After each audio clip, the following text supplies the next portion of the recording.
आइए तो आज आपको एक बड़ी खबर बताने जा रहे हैं। खबर ये है कि मैं बिहार के सियासी गलियारे से जो खबर लेकर आया हूँ उससे मैं आपको बता दूँ कि आप कहाँ तक सोच रहे होंगे, आप कहाँ तक सोच सकते हैं। आप जहाँ से सोचना बंद करते हैं वो वहाँ से सोचना शुरू करते हैं। मैं बात कर रहा हूँ उन लोगों की जो नहीं चाहते हैं कि बिहार में अब कभी स्वर्ण सीएम बने, जैसे राजपूत, भूमिहार, लाला, ब्राह्मण। इसको लालू यादव प्रसाद यादव की भाषा में भूरा बाल कहा जाता था। मैं आपको बता दूं कि भूरा बाल क्या कभी बिहार का सीएम नहीं बन सकता है, या फिर बिहार में भूरा बाल का कोई नेतृत्व करने वाला क्षमता किसी में नहीं है। मैं आपको इसलिए बता रहा हूं कि बिहार में 2025 के चुनाव में बिहार में क्या कोई नया स्वर्णों का सीएम बनकर आ सकता है, क्या कोई नया सीएम उभर सकता है बिहार के लिए।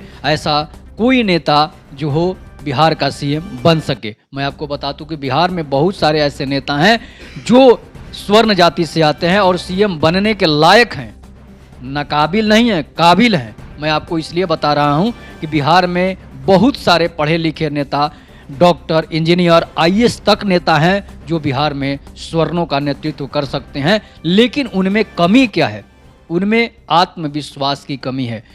उनमें जो है आत्मविश्वास की कमी के साथ उनकी कमजोरी क्या है कि वो कभी स्वर्णों की आवाज़ नहीं उठाते हैं, वो कभी स्वर्णों की तरफदारी नहीं करते हैं।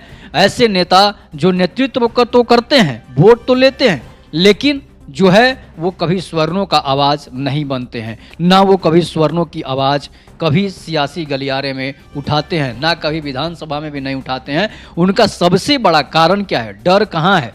डर वहाँ है, वो जानते हैं कि जिस जनता के लिए मैं आवाज़ उठाऊंगा वो जनता हमारा साथ नहीं दे सकती है। जनता भी जानती है कि मैं जिस स्वर्ण नेता के लिए आवाज़ उठाता हूं वो स्वर्ण नेता हमारा साथ नहीं देता है। तो समझिए कि जब तक आपसी वैमनस्यता रहेगी आपका सीएम कभी नहीं बन सकता है। चाहे स्वर्णों की कोई जाति हो, स्वर्ण में मात्र 4 जाति आते हैं, लेकिन चारों जाति में आपसी वैमनस्य जो है कि मैं आगे रहूँगा, मैं आगे रहूँगा, सब लोग मेरे नीचे रहें, सब लोग मेरे तलवे चाटें, यही वैमनस्यता जो है वो कभी बिहार में स्वर्णों का सीएम नहीं बनने देती है।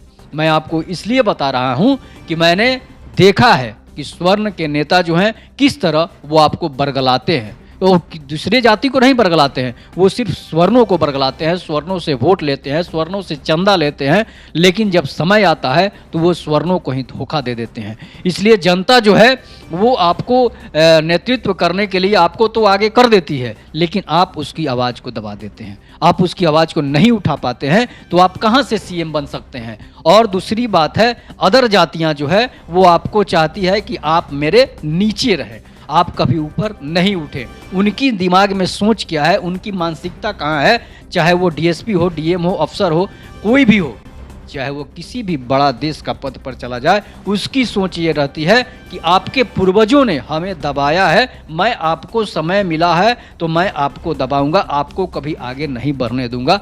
ये उनकी सोच है, उनकी मानसिकता है। हो सकता है कुछ परसेंट उसमें अदर जातियां जो है वो कुछ परसेंट उसमें होंगे जो इंसानियत के नाते आपको नहीं दबाना चाह रहे होंगे, उनको मौका मिलता भी होगा, वो आपसे पले बड़े होंगे तो आपको नहीं दबाना चाहते हैं। जबकि स्वर्ण जातियां ही इनको पाली पोसी और बड़ी की है, उनको पढ़ने के लिए भी पैसे दिए हैं, उनको घर चलाने के लिए पैसे दिए हैं, यहाँ तक कि उनको भोजन करने के लिए खेत बधार तक दी है।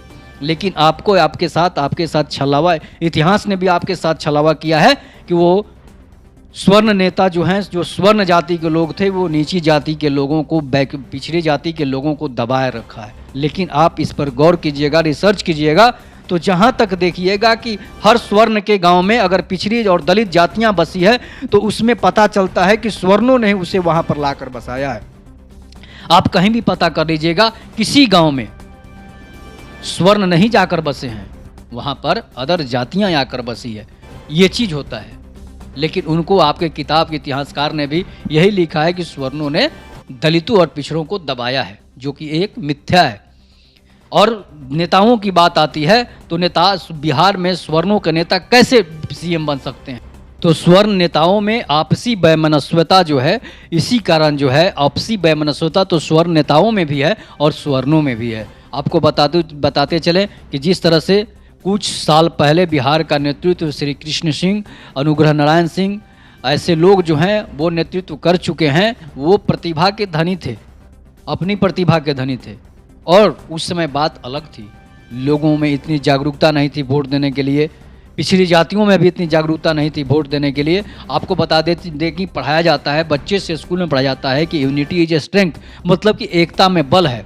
उस बात को हम लोगों ने पढ़ लिख कर अमल में नहीं लाया, लेकिन अदर जातियां जो है वो उस बात को अमल में लाई और उनमें सामंजस्य बनता गया, और हम में सामंजस्य जो है, जो स्वर्णों में सामंजस्य है वो खत्म होता गया। स्वर्णों, पिछड़ी और दलित जातियों में सामंजस्य बनता गया और स्वर्णों में वैमनस्य बनता गया। तो समझिए कि अगर आप में वैमनस्यता रहेगी तो आप ना तो कभी नेतृत्व करने लायक रहेंगे, ना कभी बिहार का सीएम बन सकते हैं, चाहे देश का पीएम बन सकते हैं, कभी नहीं। मात्र चंद्रशेखर सिंह इसलिए पीएम बने थे कि उनमें उनकी प्रतिभा थी, उनमें उनकी भावना थी, और उन्होंने सभी दलों को एक करके एक जगह पर लाकर वो पीएम बन गए। तो समझिए कि अगर कोई ताकत के बल पर सीएम बना था तो वो चंद्रशेखर सिंह ही थे, जो अपनी ताकत के बदौलत सीएम बने थे, पीएम बने थे। लेकिन मैं बिहार की बात करता हूं तो बिहार में स्वर्ण नेताओं में बहुत सारे स्वर्ण नेता हैं जो सीएम के कैंडिडेट लायक हैं, लेकिन आपस में खींचातान की वजह से वो कभी नहीं बन सकते। अगर मान लीजिए कि बात राजकुमार सिंह की आती है, जो आरा के सांसद हैं, ऊर्जा मंत्री हैं और 2 बार मंत्री, स्वतंत्र प्रभार मंत्री भी रह चुके हैं, उनको अगर सीएम बनाया जाए तो उनमें हर जातियों के वोट पकड़ जो है, उनमें हर जातियों के लोग जो हैं वो उनको वोट दे सकते हैं। इसलिए वोट दे सकते हैं कि उनमें जातीयता नहीं है, उनमें सभी जातियों का उद्धार करने का क्षमता है, और सभी जाति धर्म के लोग उनको वोट करते हैं। आरा की स्थिति आप देख सकते हैं। इसके बाद नंबर आता है गिरिराज सिंह का। गिरिराज सिंह में जो है नेतृत्व करने की क्षमता है, वो एक अच्छे सीएम साबित हो सकते हैं। अपने बड़बोलेपन की वजह से वो काफ़ी प्रसिद्ध भी हैं, पूरे बिहार के लोग उनको जानते हैं, जिस तरह से राजकुमार सिंह को जानते हैं। उनमें वो भी सीएम बनने लायक हो सकते हैं। अब आगे बात करते हैं स्वर्ण जातियों में ब्राह्मण जो हैं, ब्राह्मण के भी नेतृत्व करने के लिए बिहार में नेता हैं, लेकिन लाला में भी हैं, रविशंकर प्रसाद हैं।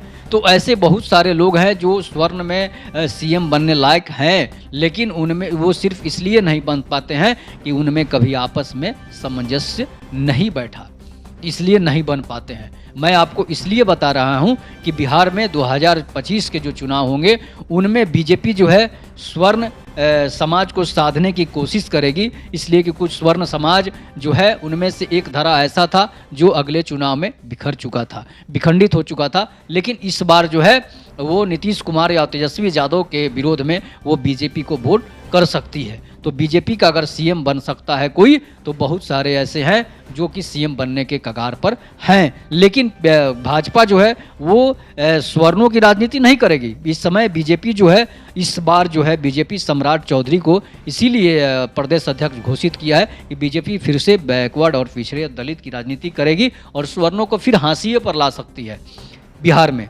इसलिए कि वो सीएम बनने उनको बना नहीं सकती है। वोट बैंक साधना है, पिछड़ों और दलितों का वोट बैंक लेना है, जो कि बीजेपी के लिए स्वर्ण और बनिया समाज जो है वो आगे रहता है, और ये बहुत सारी पिछड़ी जातियां हैं जो बीजेपी के लिए आगे आती है। लेकिन स्वर्ण में स्वर्ण और बनिया जो है वो बीजेपी के खास वोटर हैं, बीजेपी के ये कट्टर वोटर है जो कि बीजेपी से बिछड़ नहीं सकते हैं। लेकिन आपको बताते चले कुछ बीजेपी जो है पिछड़ी जातियों को, अन्य पिछड़ी जातियों को भी साधने के चक्कर में लगी रहती है, जिसके लिए उन्होंने सम्राट चौधरी को यहाँ का प्रदेश अध्यक्ष नियुक्त किया है। तो देखते हैं सम्राट चौधरी, नित्यानंद राय को भी आपने देखा, संजय जायसवाल को भी आपने देखा, अब सम्राट चौधरी की बारी है। तो सम्राट चौधरी से देख सकते हैं कि वो किस तरह अति पिछड़े और पिछड़े लोगों के वोट बैंक को साधते हैं। तो इसलिए मैं आपको बता रहा हूँ कि स्वर्ण वोटर जो हैं वो बीजेपी से नाराज़ तो नहीं है, पिछड़ी जातियां बीजेपी से नाराज़ नहीं है। तो आगे देखते रहिए। दलित जातियां कुछ नाराज़ है, जो बीजेपी से नाराज़ रहती है, वो हमेशा बीजेपी से नाराज़ रहती है। लेकिन वोट का समय आता है तो भगवान जाने वो कहाँ किसको वोट करते हैं। तो इसलिए मैं आपको बताया कि स्वर्ण जाति के लोग जो हैं अब नहीं सुधरे तो कभी नहीं सुधरेंगे, वो फिर पैरों के नीचे ही रहेंगे। जो शूद्र, जिनको वो शूद्र कहते थे, अब वो स्वर्ण हो चुके हैं, और जो स्वर्ण थे वो शूद्र हो चुके हैं। मैं आपको इसलिए कह रहा हूँ कि समय बदल चुका है। सोचिए, समझिए, इसके बाद विचार कीजिए, और अपना सीएम नियुक्त करने के लिए आप एक मंच पर आइए, तभी जाकर आप आगे बढ़ सकते हैं। नहीं तो फिर आप उसी जगह पर चले जाएंगे। परिवर्तन ही संसार का नियम है, ट्रांसफॉर्मेशन इज लॉ। तो आप बदल सकते हैं, आप जहाँ थे वहीं रह जाएंगे, और आपके पीछे वाले आपके सर पे आ जाएंगे। तब तक के लिए नमस्कार, जय हिंद, जय भारत, वंदे मातरम।